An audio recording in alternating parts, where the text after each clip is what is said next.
ప్రసాద్ గారు నమస్కారం. నమస్కారం బాబు. సార్ ఇప్పుడు చూసినట్టయితే సోనూ సూద్ పేరు తెలియనోడు ఎవడు ఉంటాడు భారతదేశం. అండ్ కొత్తగా ఈ ఆంధ్రప్రదేశ్ ప్రభుత్వానికి ఏదో 4 అంబులెన్స్లు కూడా విరాళాలు ఇచ్చినట్టు వార్తలు వస్తున్నాయి.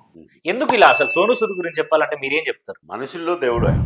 బా చాలా గొప్ప వ్యక్తి. కరోనా టైంలో ఎంత సేవ చేశాడు. అవును. అందరు ఆయన కంటే కోటీశ్వరులు ఉండరు, మిలియనీర్స్ ఉండరు.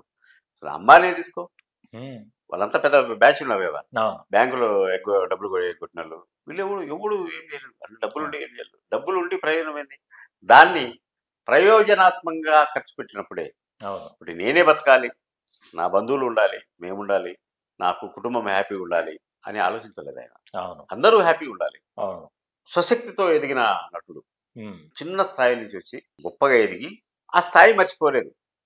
ఆ స్థాయిలో ఎవరైతే కష్టాలు కన్నీళ్ళు ఒడిదుడుకులు ఉంటాయో వాళ్ళందరినీ ఆదుకున్నాడు.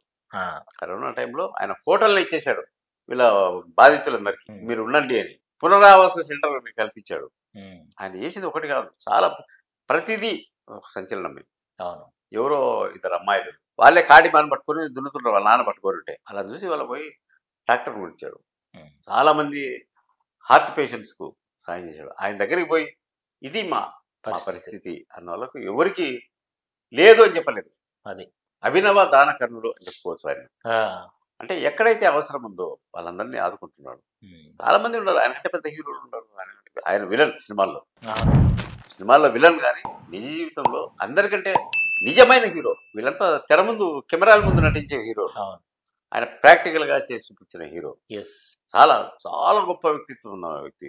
అలాంటి వాళ్ళు రాష్ట్రానికి ఒకరుంటే దేశం బాగుపడుతుంది. దేశమే బాగుపడుతుంది. ఓకే. సో అందులో భాగంగా ఏపీకి ఇచ్చినట్టు. అందులో భాగం మరి ఆయన ఏం ఫీల్ అయ్యాడు?